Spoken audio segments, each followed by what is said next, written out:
Face à l'essor de nouvelles menaces et d'un contexte sécuritaire incertain à l'échelle mondiale, il est urgent que les pays européens renforcent leurs liens et développent une défense autonome. La ratification d'un nouveau traité de coopération avec notre allié espagnol va donc dans le bon sens et mérite d'être saluée. Avec 623 km de longueur, la France partage avec l'Espagne sa frontière la plus longue. Notre coopération en matière industrielle est intense, comme dans les domaines spatial et militaire. L'espagnol est aussi la deuxième langue la plus enseignée en France, tandis que le français jouit de la même position dans le système scolaire espagnol.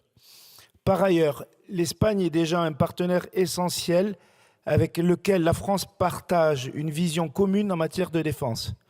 Elles sont toutes deux engagées dans différents projets, notamment le SCAF, qui permet de renouveler les avions de combat. Le traité dont on examine la ratification aujourd'hui vient donc actualiser l'accord de 1983.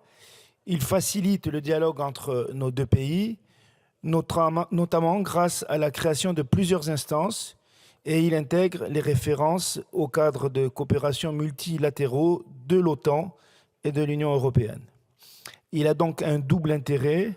Il nous permet non seulement de renforcer les relations franco-espagnoles, refroidies ces dernières années par les désaccords autour du projet gazier MidCat, mais il nous permet aussi de renforcer la coopération européenne à un moment de forte turbulence. C'est essentiel à l'heure où l'Europe est prise en étau entre l'appétit territorial russe et les menaces répétées de Donald Trump de lâcher l'OTAN. C'est la meilleure réponse aux attaques de Trump.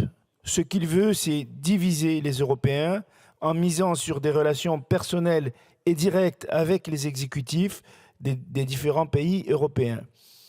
Pour nos pays, le multilatéralisme et l'union sont les clés et cet accord vient les renforcer. L'Union européenne donc doit plus que jamais consolider ses liens et diversifier ses stratégies pour être autonome. Longtemps construite principalement sur la relation franco-allemande, l'Union européenne gagnera à multiplier les axes de coopération entre pays frontaliers et à s'ouvrir davantage à la Méditerranée. Nous voterons donc pour la ratification de ce traité. Merci.